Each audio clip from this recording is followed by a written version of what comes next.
आज की इस वीडियो में हम जानेंगे कि आखिर हजरत उमर बिन खत्ताब कौन थे, और साथ ही साथ हम प्रूफ के साथ ये भी जानेंगे कि आखिर उमर बिन खत्ताब सिकंदर से भी बड़े हुक्मरान यानी शासक कैसे थे। और साथ में इस वीडियो में हम आपको उन सारे सिस्टम और उन सारी पॉलिसीज के बारे में भी बताएंगे जो हजरत उमर ने ही इस दुनिया में शुरू की थी और आज तक चली आ रही है। गर्दे हजरत उमर की पैदाइश तकरीबन 583 या 584 ईस्वी में मक्का शहर में हुई थी, जो आज सऊदी अरबिया देश में मौजूद है। हजरत उमर इस्लाम के आखिरी पैगंबर यानी हजरत मोहम्मद मुस्तफ़ा सल्लल्लाहु ताला अलैहि वसल्लम से उम्र में 13 साल छोटे थे। साथ ही आपको बताते चले कि हजरत उमर की पैदाइश मक्का के सबसे मशहूर खानदान में हुई थी। इस खानदान को कुरैश खानदान के नाम से जाना जाता था। साथ ही आपको ये भी बताते चले कि ये वही खानदान था कि जिस खानदान में इस्लाम के आखिरी पैगंबर यानी हजरत मोहम्मद मुस्तफ़ा सल्लल्लाहु ताला अलैहि वसल्लम भी पैदा हुए थे। हजरत उमर के वालिद यानी उनके फादर ने बचपन में ही उन्हें ऊंट चराने का काम सौंप दिया था, यानी वो बचपन में ही ऊंट चराया करते थे। हजरत उमर ने जवान होते होते लिखना पढ़ना अच्छी तरह से सीख लिया था। लिखने पढ़ने पर महारत रखने के साथ साथ आपने जवान होने से पहले ही तलवारबाजी, घुड़सवारी और नेजाबाजी जैसी चीजें भी सीख ली थीं। घुड़सवारी में आप इतने माहिर थे कि आप दौड़ते हुए घोड़े के ऊपर कूदकर बैठ जाया करते थे। इन तमाम चीजों के साथ ही साथ आपने कुश्ती का फन भी सीखा था। आप इतने जबरदस्त पहलवान थे कि आपने मुसलमान होने से पहले भी और मुसलमान होने के बाद भी मक्का के बड़े बड़े नामचीन पहलवानों को जबरदस्त शिकस्त दी थी। आपके सामने बड़े से बड़े पहलवान भी आने से डरा करते थे, क्योंकि वजह ये थी कि हजरत उमर के जो फादर थे यानी खत्ताब, वो अपने खानदान के सरदार हुआ करते थे, यानी पूरा खानदान उन्हीं के कंट्रोल में हुआ करता था। हर बात पर उन्हीं का ऑर्डर माना जाता था। इसीलिए जब हजरत उमर के वालिद यानी खत्ताब की वफात हुई तो उसके बाद हजरत उमर को उनकी जगह मिल गई थी, और हजरत उमर को भी उनके खानदान में लोग उतनी ही अहमियत दिया करते थे जितनी किसी दौर में उनके वालिद यानी फादर को दी जाती थी। अगर आप हिस्ट्री को पढ़ना शुरू करेंगे तो आपको ये मालूम चलेगा कि इस्लाम के आखिरी पैगंबर यानी हजरत मोहम्मद मुस्तफ़ा सल्लल्लाहु ताला अलैहि वसल्लम के दौर में मक्का के जितने भी लोग थे, यानी जितने भी उनके शहाबी थे, उन तमाम में अगर सबसे ज्यादा कोई सख्त मिजाज यानी गर्म मिजाज का इंसान था तो वो हजरत उमर थे। हजरत उमर बहुत जल्द ही गुस्से में आ जाया करते थे। उनके गर्म मिजाज और बड़ी पोजीशन की वजह से मक्का के बड़े बड़े लोग हजरत उमर से घबराया करते थे। बड़े से बड़े ताकतवर लोग और बड़े से बड़े होशियार लोग उनके सामने नहीं आया करते थे। जब इस्लाम के आखिरी पैगंबर यानी हजरत मोहम्मद मुस्तफ़ा सल्लल्लाहु ताला अलैहि वसल्लम ने मक्का के लोगों के सामने ये ऐलान किया कि मैं अल्लाह का नबी हूँ, तो मक्का के ज्यादातर लोगों ने उनकी बात का यकीन नहीं किया और उन्हें झूठला दिया, और फिर धीरे धीरे इस्लाम के आखिरी पैगंबर को परेशान करना और उनको सताना भी शुरू कर दिया था। और जिस वक्त मक्का के लोगों ने हजरत मोहम्मद मुस्तफ़ा सल्लल्लाहु ताला अलैहि वसल्लम को परेशान करना शुरू किया था, उस वक्त हजरत उमर की एज तकरीबन 26 से 27 साल थी। हिस्ट्री से हमें यह मालूम चलता है कि वैसे तो प्रोफेट मोहम्मद सल्लल्लाहु ताला अलैहि वसल्लम के पूरा मक्का ही खिलाफ था, लेकिन कुछ गिने चुने लोग ऐसे थे जो उनमें सबसे आगे रहा करते थे, जो कभी भी कहीं पर भी मुसलमानों के ऊपर जुल्म करने से नहीं चूकते थे। हमेशा मौका ढूंढा करते थे कि किसी तरह से जो चंद लोग मुसलमान हो चुके हैं उन्हें घेर घेर कर उनके ऊपर जुल्म करें या फिर उनको जलील करें, ताकि वो दोबारा हमारे बाप दादा के मजहब पर लौट आए। मुसलमानों को सबसे ज्यादा परेशान करने वाले लोगों की लिस्ट में हजरत उमर का नाम भी शामिल था, यानी हजरत उमर भी इस्लाम के शुरू में सबसे बड़े दुश्मन थे। एक बार मक्का के तमाम बड़े लोग बैठकर ये मशवरा कर रहे थे कि क्यों ना हम मोहम्मद को ही कत्ल कर दें। जाहिर है कि जब मोहम्मद ही नहीं रहेगा तो हमारी तमाम मुश्किलें आसान हो जाएंगी। अब सवाल ये हुआ कि आखिर हम में से मोहम्मद को कत्ल कौन करेगा। हजरत उमर जो उस वक्त जवान थे फौरन खड़े हो गए और गुस्से में कहा, मैं कत्ल करूंगा। हजरत उमर ने गुस्से में अपनी तलवार निकाली और घोड़े पर सवार हुए और घोड़े को दौड़ाते हुए प्रॉफेट मोहम्मद के घर की तरफ बढ़ना शुरू कर दिया। रास्ते में ही हजरत उमर की मक्का के एक ऐसे इंसान से मुलाकात हुई जो अंदरूनी तौर पर तो मुसलमान हो गया था, लेकिन उसने मक्का के लोगों की डर की वजह से अपनी मुस्लिम पहचान को छुपा कर रखा था, लिहाजा लोग उसे भी अभी तक गैर मुस्लिम ही समझ रहे थे। उस इंसान ने जब हजरत उमर को गुस्से में जाते हुए देखा तो हजरत उमर से पूछा, उमर कहाँ जा रहे हो? हजरत उमर ने जवाब दिया कि आज मैं मोहम्मद बिन अब्दुल्लाह को खत्म ही कर दूंगा, ना मोहम्मद रहेगा और ना ही हमारे सर पर कोई परेशानी रहेगी। उस इंसान ने जब ये सुना तो हजरत उमर से कहा, ए उम्र, तुम मोहम्मद को बाद में देख लेना, पहले खुद अपने घर की खबर लो। उमर ने कहा, क्यों, ऐसा क्या हुआ? उस इंसान ने हजरत उमर को बताया कि तुम्हारी सगी बहन और बहनोई भी मुसलमान हो चुके हैं। ये सुनकर हजरत उमर का गुस्सा और ज्यादा तेज हो गया और उन्होंने अपने घोड़े का रुख हजरत मोहम्मद सल्लल्लाहु ताला अलैहि वसल्लम के घर की बजाय अपनी बहन के घर की तरफ को फेर दिया और मन ही मन में सोचने लगे कि चाहे मेरा सगा बाप भी क्यों ना हो, जो मेरे बाप दादा के मजहब से हटेगा, मैं उसे कत्ल कर दूंगा। अपनी बहन और बहनोई के कत्ल के इरादे से जब वो अपने बहन के घर पर दाखिल हुए तो उन्हें घर से कुरान ए करीम पढ़ने की आवाज सुनाई दी, लेकिन जैसे ही हजरत उमर की बहन ने हजरत उमर को देखा तो डर की वजह से कुरान ए करीम पढ़ना बंद कर दिया। हजरत उमर ने अपनी बहन और बहनोई को मारना शुरू कर दिया, यहाँ तक कि इतना ज्यादा मारा कि वो दोनों अच्छे खासे जख्मी हो गए थे। लेकिन उसके बावजूद भी उनकी बहन ने हजरत उमर से कहा कि आप हमें कत्ल ही क्यों ना कर दें, हम अपने मजहब से नहीं फिरेंगे। अपनी बहन के इस जबरदस्त दावे से हजरत उमर के दिल में एक अलग सी कैफियत पैदा हुई। हजरत उमर ने कहा कि अच्छा, मुझे वो दिखाओ जो तुम लोग अभी पढ़ रहे थे। हजरत उमर की बहन ने हजरत उमर को कुरान ए करीम की कुछ आयतें पढ़ने को दी। हजरत उमर ने कुरान ए करीम की सूरह तौबा को जैसे ही पढ़ना शुरू किया, आपका दिल धीरे धीरे बदलता चला गया। वो दिल जिसमें थोड़ी ही देर पहले इस्लाम के खिलाफ आग के शोले भड़क रहे थे, वो सारे शोले अब ठंडे पड़ चुके थे। हजरत उमर फौरन अपनी बहन के घर से निकले और इस्लाम के आखिरी पैगंबर यानी हजरत मोहम्मद सल्लल्लाहु ताला अलैहि वसल्लम के घर की तरफ रवाना हुए। प्रॉफेट मोहम्मद सल्लल्लाहु ताला अलैहि वसल्लम उस वक्त अपने कुछ साथियों के साथ बैठे हुए थे। जैसे ही प्यारे नबी के आसपास में बैठे हुए लोगों ने हजरत उमर को आते हुए देखा, सबने अपनी अपनी तलवारें निकाल ली। हजरत उमर ने दूर से ही कहा कि अपनी तलवारें अंदर रख लो, मैं किसी भी गलत इरादे के साथ नहीं आया हूँ, बल्कि मैं तो मोहम्मद बिन अब्दुल्लाह के हाथ पर इस्लाम कबूल करने आया हूँ। ये सुनते ही तमाम लोग बहुत खुश हो गए, और होते भी क्यों ना, क्योंकि हजरत उमर की शक्ल में इस्लाम की छोटी सी जमात में एक ऐसा इंसान दाखिल हो रहा था जिससे पूरा मक्का डरा करता था। हजरत उमर के इस्लाम कबूल करने की वजह से प्रॉफेट मोहम्मद सल्लल्लाहु ताला अलैहि वसल्लम को खुशी में ऐसा जोश तारी हुआ कि आपने जोश में तकबीर का नारा बुलंद किया। इस नारे का जवाब पास में ही बैठे तमाम साहबा ने अल्लाहु अकबर कहकर दिया, और ये इस्लामिक हिस्ट्री का पहला नारा था।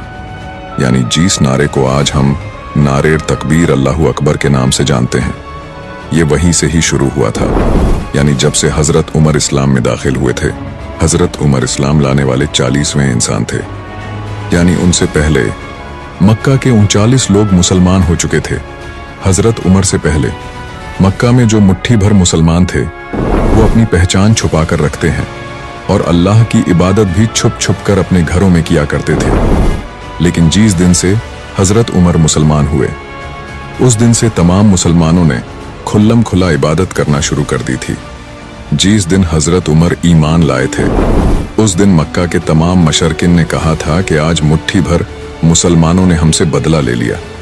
मक्का में एक कहावत मशहूर थी कि जिस रास्ते से हजरत उमर गुजर जाते हैं, उस रास्ते से शैतान कभी नहीं गुजरता। हजरत उमर के कारनामों को देखते हुए इस्लाम के आखिरी पैगंबर यानी हजरत मोहम्मद सल्लल्लाहु ताला अलैहि वसल्लम ने उन्हें फारूक का नाम दिया था, जिसका मतलब होता है फर्क करने वाला, क्योंकि हजरत उमर कुफर और ईमान में फर्क करने वाले इंसान थे। इतना ही नहीं, प्रॉफेट मोहम्मद सल्लल्लाहु ताला अलैहि वसल्लम ने हजरत उमर के बारे में ये भी कहा था कि अगर मेरे बाद इस दुनिया में कोई नबी होता तो वो उमर होता। इन तमाम बातों से हमें ये पता चलता है कि इस्लाम में हजरत उमर रदी अल्लाह ताला अन्हु का क्या मुकाम है। जब प्यारे नबी यानी हजरत मोहम्मद सल्लल्लाहु ताला अलैहि वसल्लम ने 63 साल की उम्र में हमारी इस दुनिया को ज़ाहिर अलविदा कहा, यानी इस दुनिया से रुखसत हुए, तो उस वक्त तक पूरे अरब में इस्लाम फैल चुका था। लिहाजा प्रॉफेट मोहम्मद सल्लल्लाहु ताला अलैहि वसल्लम के चले जाने के बाद इतनी बड़ी मुस्लिम कौम को ज़रूरत थी एक लीडर की, यानी खलीफा की। तो लोगों ने हज़रत अब्बू बकर सिद्दीकी रदी अल्लाह ताला अन्हु को अपना खलीफा बना लिया। हज़रत अब्बू बकर सिद्दीकी रदी अल्लाह ताला अन्हु भी खलीफा बनने के सिर्फ 1.5-2 साल बाद ही इस दुनिया से जाहिरन रुखसत हो गए। हज़रत अब्बू बकर सिद्दीकी रदी अल्लाह ताला अन्हु के बाद लोग ने आपस में सुलह मशवरा करके हज़रत उमर को अपना खलीफा बना लिया। हज़रत उमर ने तकरीबन 10.5 से 11 साल खिलाफत की थी और इतने कम वक्त में ही हज़रत उमर ने अपनी होशियारी की वजह से इतनी बड़ी सल्तनत कायम कर ली थी, जो अपने दौर में ज़मीनी एतबार से यानी क्षेत्रफल में तो सबसे बड़ी थी ही, साथ ही में इतनी ताकतवर भी थी। वो उस दौर की सुपर पावर बन गई थी। हज़रत उमर की सेना अपने घोड़ों का मुंह जिस इलाके की तरफ मोड़ दिया करते थे, वो इलाका मुसलमानों की सल्तनत में खुद ब खुद शामिल हो जाया करता था।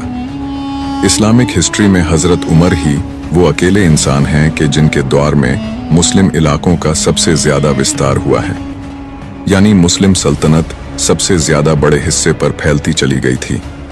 हज़रत उमर की सेना ने अपने दौर में दुनिया के उन इलाकों को फतह करके दिखा दिया था कि जिन इलाकों के बारे में पूरी दुनिया ये सोचा करती थी कि इनको फतह करना तो बिल्कुल नामुमकिन है।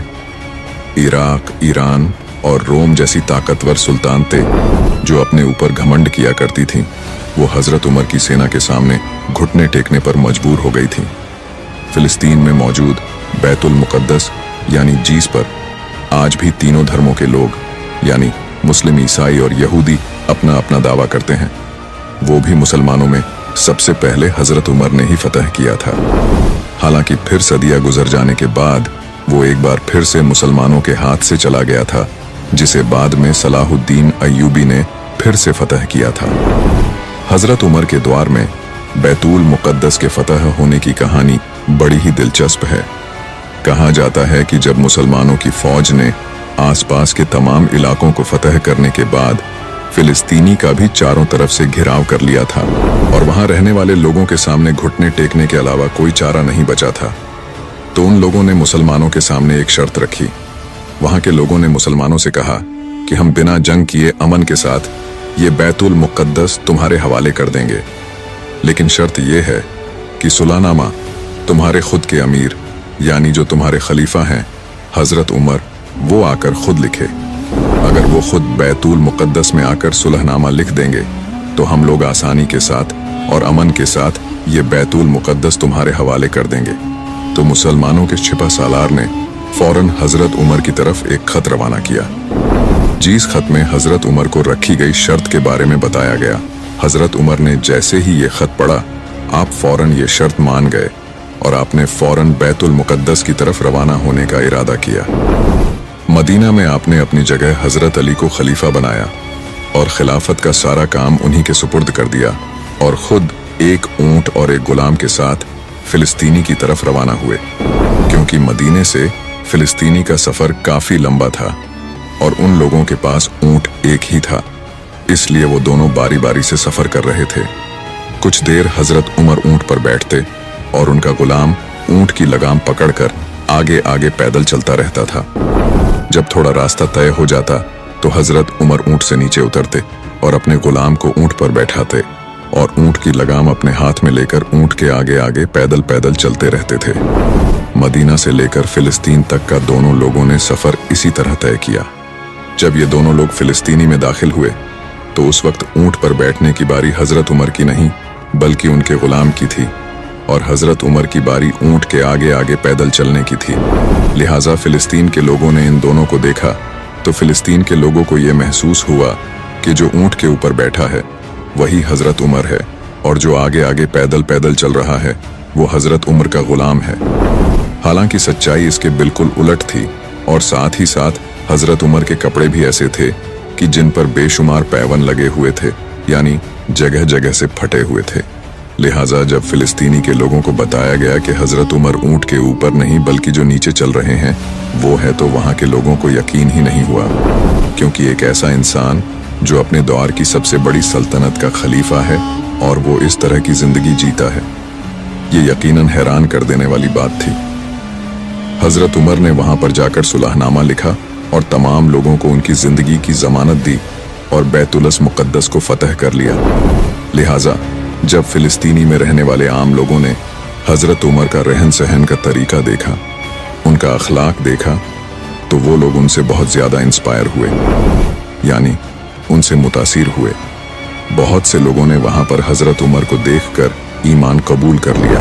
हजरत उमर की खिलाफत का दौर जंगी कामयाबियों के साथ साथ न्याय यानी इंसाफ के लिए भी बहुत मशहूर है। आप हमेशा इस बात का खास ख्याल रखा करते थे कि किसी के साथ भी ना इंसाफी ना हो जाए। इसके अलावा हजरत उमर ने अपनी सल्तनत के दौर में ऐसी ऐसी पॉलिसीज बनाई और ऐसे ऐसे नए नए सिस्टम बनाए कि जो आज भी दुनिया के बड़े बड़े देशों में लागू है। लेकिन अफसोस मुसलमान खुद ही नहीं जानते कि उन सिस्टम को पैदा करने वाला कोई और नहीं बल्कि हमारी कौम ही थी। आज के दौर में पूरी दुनिया सिकंदर को ही हिस्ट्री का सबसे बड़ा हुक्मरान यानी सबसे बड़ा सुल्तान मानती है। पूरी दुनिया का यही मानना है कि सिकंदर ही दुनिया का वो इंसान था कि जिसने सबसे बड़ा साम्राज्य कायम किया था। दुनिया के लोग सिकंदर के बारे में ये दावा तो बड़ी आसानी के साथ कर देते हैं, लेकिन शायद उन लोग ने कभी हजरत उमर की हिस्ट्री पर नजर नहीं दौड़ाई है, क्योंकि अगर वो लोग हजरत उमर की हिस्ट्री को थोड़ा ध्यान से पढ़ लेते तो शायद उन्हें भी ये महसूस हो जाता कि हजरत उमर सिकंदर ए आजम से कहीं ज्यादा आगे हैं। मकदूनिया का सिकंदर 20 साल की उम्र में मकदूनिया का बादशाह बना था। 23 साल की उम्र में वो मकदूनिया से अपनी फौज लेकर दुनिया को जीतने के इरादे से निकल पड़ा था।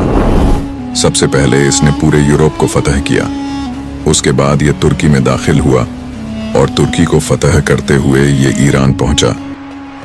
ईरान पहुंचकर इसने ईरान को फतह किया और उसके बाद ये शाम, जिसे आज हम सीरिया के नाम से जानते हैं, उसमें पहुंच गया। इसने सीरिया को भी फतह किया, उसके बाद यरूशलेम को फतह किया और उसके बाद मिस्र पहुंचा। मिस्र में भी इसकी फौज ने बड़ी जबरदस्त जीत हासिल की और मिस्र से ये सीधा हिंदुस्तान आया। भारत में इसने पुरश को हराया और फिर मकरान के रास्ते से वापसी का इरादा किया, लेकिन रास्ते में ही इसे टाइफाइड बुखार हो गया और उस बुखार की वजह से ही 323 ईसा पूर्व यानी सिर्फ 33 साल की उम्र में ही इसकी मौत हो गई थी। सिकंदर की पैदाइश एक शाही खानदान में हुई थी। सिकंदर का बाप भी खुद सुल्तान था। सिकंदर को बचपन से ही एक अच्छी ट्रेनिंग दी गई थी। दुनिया के माहिर लोगों ने उसे तीरंदाजी सिखाई थी और उसे अरस्तु जैसे लोगों की सोहबत मिली थी जो दुनिया में आज तक मशहूर है। और जब वो 20 साल का हुआ तो उसे सल्तनत पेश कर दी गई। हालांकि इसके मुकाबले में हजरत उमर फारूक रदी अल्लाह ताला अन्हु ऊंट, बकरी जैसे जानवर चरा चरा कर बड़े हुए थे। उन्होंने तीरंदाजी या घुड़सवारी भी दुनिया के किसी माहिर इंसान से या फिर किसी एकेडमी में नहीं सीखी थी, बल्कि ये सारी चीजें उन्होंने खुद से अपने घर पर ही सीखी थीं। और साथ ही साथ हमारे लिए यह जान लेना भी जरूरी है कि जहां सिकंदर एक शाही खानदान से था, वहीं हजरत उमर रदी अल्लाह ताला अन्हु के ऊपर की 10-15 नस्लों में भी कोई बादशाह नहीं हुआ था। अगर बात की जाए मुकाबले की, तो सिकंदर ने जहां 10 सालों में एक ऐसी आर्मी के साथ जो पहले से ही बड़ी जबरदस्त ट्रेनिंग पाई हुई थी 1.7 मिलियन स्क्वायर मील्स का इलाका फतह किया था, वहीं दूसरी तरफ हजरत उमर ने सिर्फ 10 साल के अंदर एक ऐसी आर्मी के साथ की जिस आर्मी ने कहीं भी ट्रेनिंग नहीं पाई थी 2.2 मिलियन स्क्वायर मील्स का इलाका फतह किया था। यानी दोनों का टाइम तो एक ही है, यानी 10 साल है, लेकिन अगर जमीनी इलाके को देखा जाए तो हजरत उमर का सिकंदर से कहीं ज्यादा है। वहीं उसकी आर्मी में सब जबरदस्त ट्रेनिंग पाए हुए लोग थे, जबकि हजरत उमर की अगर आर्मी की बात की जाए तो वो तो मक्का और मदीना के आम लोगों से मिलकर बनाई हुई एक आर्मी थी, जिसमें बूढ़े भी थे, बच्चे भी थे। इन तमाम बातों से ये साबित होता है कि हम लोगों को सिकंदर के बारे में जो भी नजरिया दिया गया है वो यकीनन गलत है। भले ही सिकंदर ने जमीन पर एक बहुत बड़ी सल्तनत कायम की थी, लेकिन उसके बावजूद भी वो दुनिया को कोई ऐसा निजाम यानी कोई ऐसा एक सिस्टम नहीं दे सका कि जिस सिस्टम के जरिए से उस सल्तनत को चलाया जा सके। और यही बड़ी वजह रही कि उसके मरने के सिर्फ 4-5 साल बाद ही उसकी पूरी सल्तनत टुकड़ों में बंटकर खत्म हो गई थी। लेकिन हजरत उमर ने 10 सालों में एक बड़ी सल्तनत कायम करने के साथ साथ दुनिया को पूरी सल्तनत चलाने के ऐसे ऐसे निजाम यानी सिस्टम दिए कि जिन सिस्टम के जरिए से मुस्लिम सल्तनतें तो सैकड़ों सालों तक आबाद रही ही, साथ ही में जब सल्तनतों का दौर खत्म हुआ और डेमोक्रेसी का दौर शुरू हुआ, तो हजरत उमर की उन सारी पॉलिसीज और सिस्टम को डेमोक्रेसी वाले देशों ने भी अपने अंदर लागू कर लिया और आज भी वो सारे सिस्टम पूरी दुनिया में लागू हैं। आज के दौर में आप देखते होंगे कि ज्यादातर देशों में बहुत सारी स्टेट होती हैं, जैसा कि हमारे देश इंडिया में भी बहुत सारी स्टेट हैं, और उन सारी स्टेटों के अलग अलग सीएम यानी चीफ मिनिस्टर होते हैं, और वो सारे चीफ मिनिस्टर अपनी अपनी स्टेट के कामकाजों को संभालते हैं। देश का सिर्फ एक प्रधानमंत्री होता है और देश की सारे स्टेटों के सीएम उस प्रधानमंत्री के अंडर में ही काम करते हैं। दोस्तों, किसी भी सल्तनत या फिर देश को अलग अलग स्टेट में सिर्फ इसलिए डिवाइड किया जाता है ताकि उसको चलाने में आसानी हो सके, क्योंकि अगर स्टेट नहीं होगी और हर स्टेट के अलग अलग सीएम नहीं होंगे तो एक ही इंसान पूरे देश या फिर पूरी सल्तनत को आसानी के साथ नहीं चला सकता है। लेकिन जब हम अलग अलग डिवाइड कर देते हैं तो बड़ी आसानी के साथ पूरे देश या फिर जो पूरी सुल्तनत होती है उसे संभाला जा सकता है। लेकिन क्या आपने कभी सोचा कि इस सिस्टम को इस दुनिया में सबसे पहले किसने बनाया था? जरूर आपने नहीं सोचा होगा। चलिए मैं आपको बताता हूँ। ये सिस्टम सबसे पहले हजरत उमर फारूक आजम रदी अल्लाहु ताला अन्हु ने ही बनाया था। उन्होंने देखा कि जब उनकी पूरी सल्तनत बहुत बड़ी होती जा रही है और उसका निज़ाम संभालना एक इंसान के लिए मुश्किल होता जा रहा है, तो उन्होंने अपनी पूरी बड़ी सुल्तनत को अलग अलग सूबे में डिवाइड कर दिया था और उन सूबों के अलग अलग गवर्नर बना दिए थे। और वो सारे गवर्नर ए खलीफा यानी हजरत उमर ए फारूक आजम रदी अल्लाहु ताला अन्हु के अंडर में काम किया करते थे। हजरत उमर की ये पॉलिसीज दुनिया को इतनी ज्यादा पसंद आई कि आज तक पूरी दुनिया में हर सल्तनत और हर देश में ये सिस्टम लागू किया जाता है। दोस्तों, इतना ही नहीं, हजरत उमर ए फारूक आजम रदी अल्लाहु ताला अन्हु ने अपने दौर में फौजियों की छावनी बनवाई थी जो हजरत उमर से पहले नहीं हुआ करती थी। आज के दौर में दुनिया में जो जेल का सिस्टम है वो भी हजरत उमर ए फारूक आजम रदी अल्लाहु ताला अन्हु ने ही दिया था। अदालत के अंदर आज जो मुकदमे चलाए जाते हैं, लंबे चौड़े उन तमाम का जो प्रोसेसर होता है वो भी हजरत उमर ए फारूक आजम रदी अल्लाहु ताला अन्हु के बनाए हुए तमाम सिस्टम में से एक सिस्टम था। पुलिस सिस्टम भले ही हजरत उमर से पहले से भी हुआ करता था, लेकिन जो आज के दौर में पुलिस थाने हैं उनका तसव्वुर हजरत उमर ए फारूक आजम रदी अल्लाहु ताला अन्हु ने ही दिया था। उसके अलावा जो इस्लामिक कैलेंडर है जिसे हम हिजरी के नाम से जानते हैं, वो भी हजरत उमर ए फारूक आजम रदी अल्लाहु ताला अन्हु के दौर में ही शुरू किया गया था। हालांकि इसकी तारीख को उस वक्त से जोड़ा जाता है जब अल्लाह के आखिरी नबी यानी हजरत मोहम्मद सल्लल्लाहु ताला अलैहि वसल्लम ने मदीने में हिजरत की थी। हजरत उमर ने एक ऐसा सिस्टम तैयार करवाया था कि जब भी किसी इंसान को कोई सरकारी ओहदा दिया जाता था तो पहले ही उसकी प्रॉपर्टी लिखित में चेक कर ली जाती थी और फिर बाद में बीच बीच में उसकी प्रॉपर्टी को चेक किया जाता रहता था। जैसे ही किसी इंसान की प्रॉपर्टी हद से ज्यादा बड़ी हुई महसूस हुआ करती थी, उसके खिलाफ कार्रवाई की जाती थी ताकि कोई भी इंसान कमजोर और मजबूर लोगों से रिश्वत ना ले सके। हजरत उमर जो भी कपड़े पहना करते थे उनमें से कोई भी ऐसा कपड़ा हजरत उमर के पास मौजूद नहीं था जो फटा हुआ ना हो या पेवन लगे ना हो। आपके हर कपड़े पे बेशुमार पेवन लगे हुआ करते थे। हजरत उमर दुनिया के पहले ऐसे खलीफा थे जो कहा करते थे कि मेरी सल्तनत में कोई कुत्ता भी भूख से मर जाएगा तो कयामत के दिन उमर को उस कुत्ते के मर जाने का भी हिसाब देना होगा। हैरानी की बात यह है कि हजरत उमर फारूक रदी अल्लाहु ताला अन्हु 10 साल दुनिया की सबसे बड़ी सल्तनत के खलीफा रहे, लेकिन उसके बावजूद भी जब आपका इंतकाल हुआ तो आपके ऊपर कर्जा था लिहाजा आपकी वसीयत के मुताबिक आपका जो एक पुराना घर था उसको बेचकर आपका कर्जा अदा किया गया था। आज की इस वीडियो को यहीं खत्म करते हैं।